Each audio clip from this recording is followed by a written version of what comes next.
Have you ever felt like the smarter you are, the more alone you become? That the more you understand about the world, the harder it is to talk to people about it? You're not imagining it. In fact, this might be one of the most painful truths about being intelligent. Not that people ignore you because you're wrong, but because you're right in ways they don't want to face. From the outside, deep thinkers seem like they should be admired. But in reality, society often avoids them, or even fears them. But why?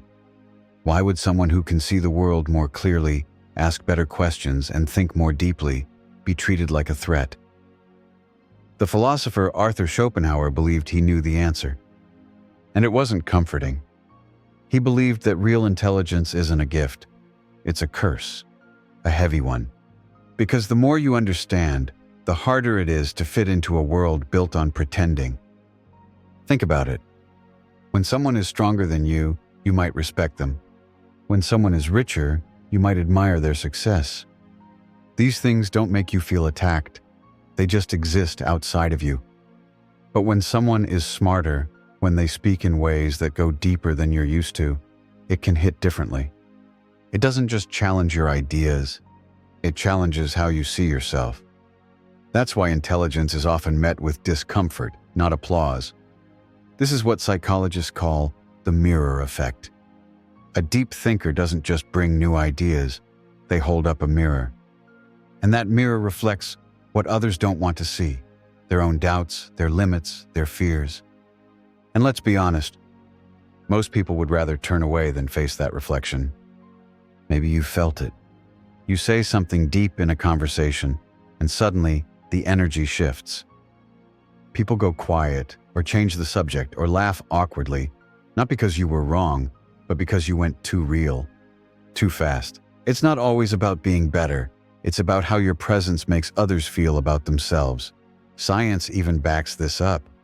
Studies show that when people feel intellectually outmatched, the brain reacts the same way it would if they were facing a threat. Their amygdala, the part of the brain that deals with fear, lights up. In other words, deep thinking doesn't just confuse people, it scares them. Not because it's violent, but because it shakes the foundation they stand on. And most people don't want their foundation shaken, they want comfort, they want things to feel simple, safe, familiar. So when someone walks in with complex ideas and a different way of seeing the world, society often responds by pushing them to the side. That's why so many great thinkers, from Socrates to Tesla, were ridiculed, ignored, or even punished in their time. Not because they were wrong, but because they made others uncomfortable. Schopenhauer saw this pattern clearly. He said, "A high degree of intellect tends to make a man unsocial." Not because deep thinkers hate people, but because the more they understand, the harder it is to connect with those who don't want to go deeper. It's not arrogance. It's the reality of having a mind that sees too much in a world that often wants to see less. You might have felt this too. The feeling of being out of place, of watching everyone around you enjoy surface-level talk while your mind drifts toward bigger questions. Of being the one who sees the cracks while everyone else stares at the paint. You're not broken for feeling this way, but it does lead us to a bigger question. If society pushes away those who think deeply, what does it actually want? Is the world really built for truth seekers? Or is it built for those who go along with the story? That's the next part of this journey. Because once you understand what society truly values, you'll see exactly why intelligent people often end up alone. And why their isolation isn't a flaw. It's a clue. Let's return to the question we ended with. If society often pushes away deep thinkers, then what exactly does it embrace? The answer, while simple, carries uncomfortable truth. Society doesn't seek out people who ask difficult questions. It prefers people who keep things easy. It doesn't value those who reflect. It values those who belong. From a young age, we're trained to fit in, not stand out. We're taught to memorize, not question. To raise our hands only when asked. To follow the script, not to write our own. Most schools aren't designed to shape independent thinkers. They're built to create predictable, cooperative adults, people who know how to function in a system, not challenge it. And for Schopenhauer, this wasn't surprising at all. He believed that most human behavior is not driven by logic or curiosity, but by something deeper, something primal. He called it the will. It's not an intellectual force, it's instinctive. The will doesn't care about truth, growth, or understanding. It only wants one thing: to keep us safe and comfortable. This is what drives the majority of people. It's not a desire to learn. It's a desire to feel secure, to hold on to beliefs that make life easier to navigate. And this is precisely why intelligence often feels threatening to others, because deep thinking disturbs the peace of those who aren't ready to question themselves. Here's the twist. Most people don't actually want new ideas. They want certainty. They want confidence, clarity, and simplicity, even if those things are built on shaky ground. And in a group setting, confidence often wins out over substance. You've probably seen this happen. Someone with strong opinions dominates a conversation. They speak with absolute conviction, even if their points are shallow or wrong. Yet people tend to agree with them, not because of the depth of their thoughts, but because their certainty feels reassuring. This is a well-known psychological bias. It's called the Dunning-Kruger effect. People who know very little tend to overestimate their knowledge. Meanwhile, those who are truly informed often hesitate. Why? Because they understand how complex things really are. They know how easy it is to be wrong. That's the paradox. The more thoughtful and intelligent someone is, the more likely they are to question themselves. And to others, that questioning can look like weakness. So in a world that rewards bold statements over careful thinking, it's often the loudest, not the wisest, who are heard. Schopenhauer recognized this pattern clearly. He believed that most people weren't interested in truth at all. What they wanted, what they craved, was comfort. And truth rarely provides that. In fact, the more honest and deep an idea is, the more it tends to shake people's foundations. So what happens when someone walks into a room with genuine insight? It can feel like a threat. Not because they're being aggressive, not because they're trying to show off, but because their thoughts force others to see what they've worked hard to avoid. You may have experienced this yourself. You bring up a meaningful topic in a group conversation, something philosophical, emotional, or profound. And suddenly the mood shifts. People glance at their phones. Someone changes the subject. The room gets uncomfortable. You're not being dramatic or weird. You're just tapping into something real, something most people aren't ready to look at. And instead of leaning in, they retreat. That's not a reflection of your worth. It's a reflection of their defense mechanisms.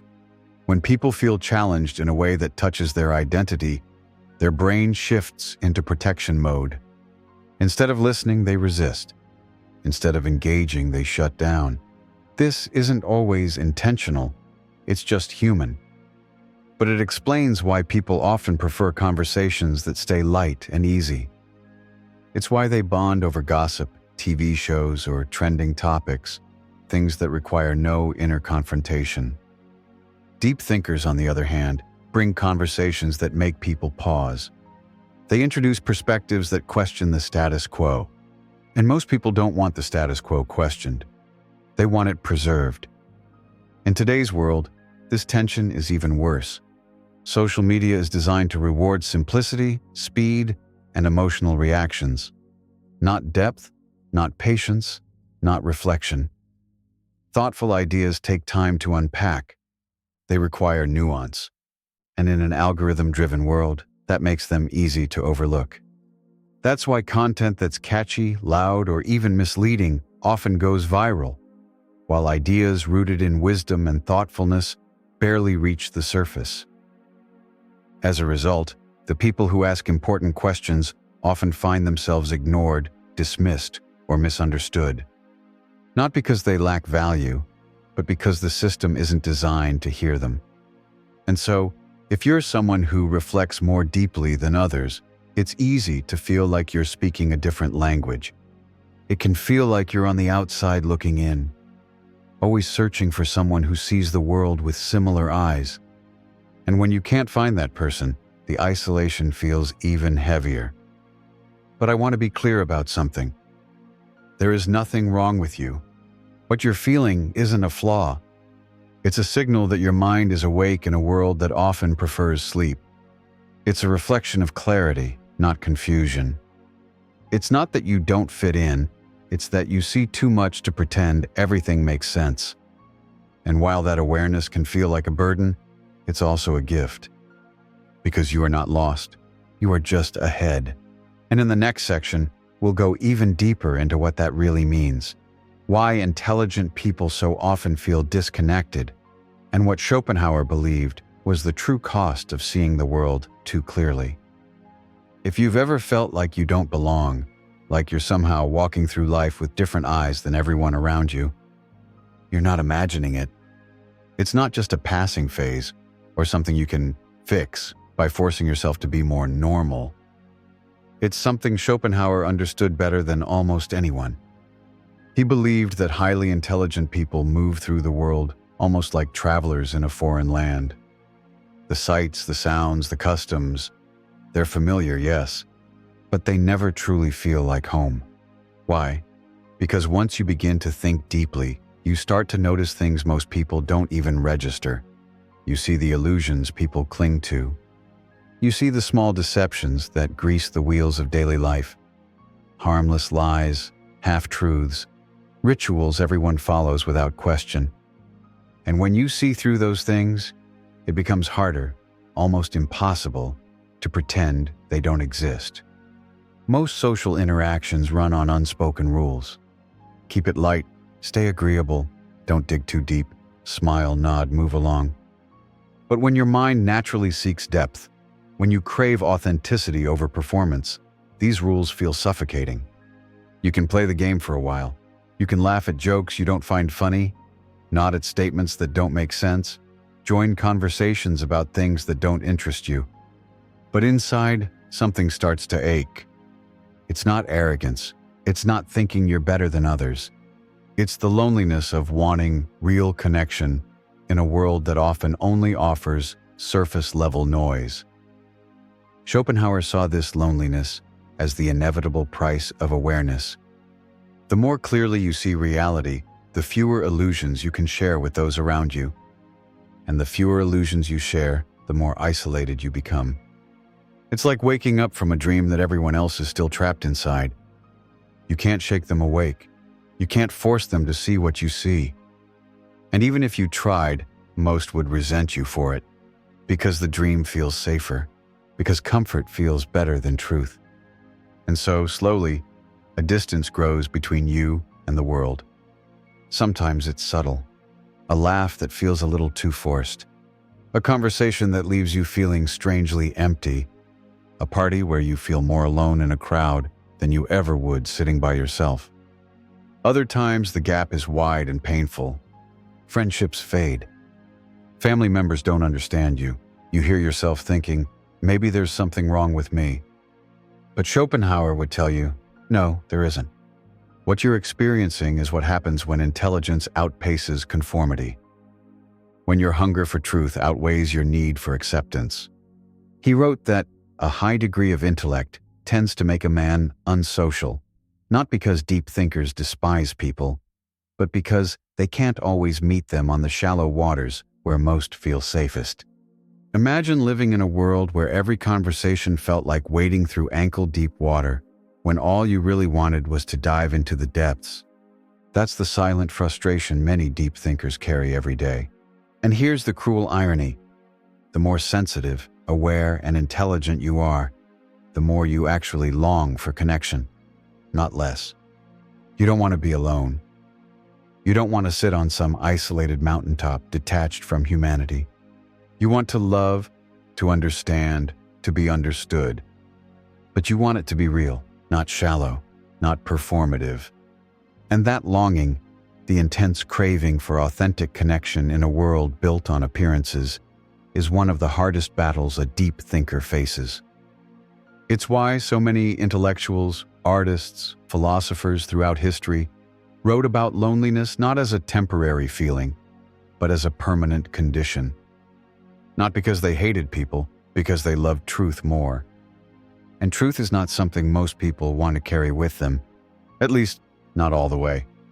Schopenhauer even warned that trying too hard to bridge the gap can backfire, that forcing yourself to fit into social norms that don't resonate with you only leads to a deeper kind of emptiness. Because fitting in isn't the same as belonging. You can have a room full of acquaintances and still feel invisible. You can be praised, liked, admired even, and still feel like no one truly sees you. Because they don't see the real you. They see the version of you that's easy for them to accept. The one who keeps conversation light. The one who doesn't ask uncomfortable questions. The one who knows when to smile and nod. But deep down, you know when you're hiding parts of yourself. You feel it in the pit of your stomach. That hollow ache that says, there's more to me than this. And you wonder, is there a place for me? Is there anyone who will meet me in the deep end? The truth is, the world rarely makes space for deep thinkers.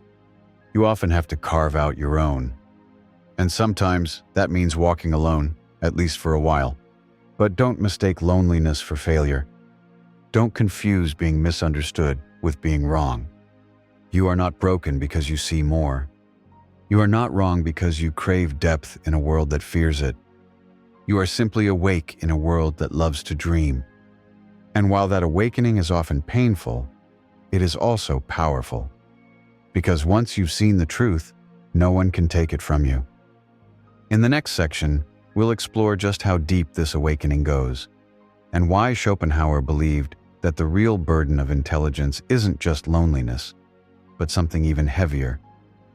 The unbearable clarity of seeing life as it truly is. There's a strange thing that happens when you start to see the world too clearly. At first, it feels like a gift, like you've been handed a lantern while everyone else stumbles around in the dark. You see patterns others miss. You understand motives before they're even spoken. You catch glimpses of the machinery behind human behavior, the quiet, hidden engines that drive people's choices. It feels powerful for a little while. But then something shifts. The lantern grows heavier in your hand, and you realize that some things maybe you didn't want to see after all. Schopenhauer knew this better than anyone. He believed that true intelligence wasn't just about solving problems or winning arguments. It was about perceiving life at its most raw, unfiltered level. And the truth, when you strip away the distractions, the illusions, the endless noise, isn't easy to look at. You start to see how much of human life is built not on truth, but on survival. You see people chasing money, status, pleasure, not because these things make them happy, but because they're terrified of facing what lies beneath the surface. The emptiness, the fear, the painful reality that no matter how much you achieve, how much you own, how many people adore you, it all ends the same way. Schopenhauer argued that intelligence, at its highest form, leads inevitably to disillusionment. Because once you see how much suffering is baked into existence itself, how much pain, loss, and futility lie beneath the surface, you can't pretend otherwise. You can't unsee the truth just because it makes life harder. And so deep thinkers carry a double burden. They must endure not only their own struggles, but also the painful awareness of everyone else's. They grieve not just their personal losses, but the endless river of suffering flowing through humanity. This unbearable clarity is why so many philosophers, artists, and visionaries have wrestled with despair. Not because they lacked strength, but because they saw too much. They saw the endless chase for meaning in a world that often refuses to give it. They saw the fleeting nature of beauty, love, and happiness. They saw how even the brightest moments are shadowed by loss. And yet, despite all this, the deep thinker does not give up, because seeing the truth, no matter how painful, is still better than living in comfortable illusions. Schopenhauer believed that while intelligence isolates, it also liberates. It frees you from chasing shadows. It frees you from wasting your life on hollow dreams. There's a moment that comes after the disillusionment, after you've peeled back the layers, after you've seen the world for what it really is. It doesn't happen loudly. It doesn't come with fireworks or applause. It arrives in silence, like the stillness after a long storm. Once you understand how much people are suffering, how blind they are to their own pain, how lost they are in their desires, how desperately they cling to illusions, you don't feel superior. You feel tender. You feel human. You begin to forgive the world. You begin to forgive yourself. That's what Schopenhauer discovered in the last phase of his life. He began his journey full of anger at the world's stupidity, full of loneliness from being misunderstood. But later he spoke of something else. Peace. Not the peace of ignorance, but the peace that comes from no longer expecting life to be something it's not. He accepted suffering as a part of existence, not something to escape, but something to face with courage. And once you do that, once you stop demanding that life make you happy, once you stop expecting others to understand you, a strange and powerful thing begins to happen. You start to live differently. You stop chasing approval. You stop needing validation. You stop wasting your energy trying to fit into a world that was never designed for minds like yours. So what does it mean to live with this kind of intelligence? It means embracing discomfort instead of running from it. It means holding truth gently, knowing not everyone is ready for it. It means choosing depth over popularity, silence over noise, meaning over success.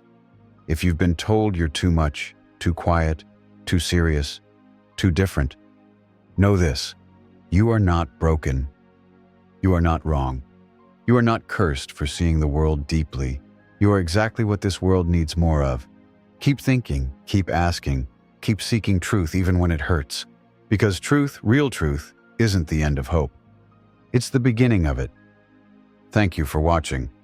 If this spoke to something inside you, if you felt seen, even just a little, like the video, subscribe for more philosophy and insight, and leave a comment if you've ever felt like the outsider in the room.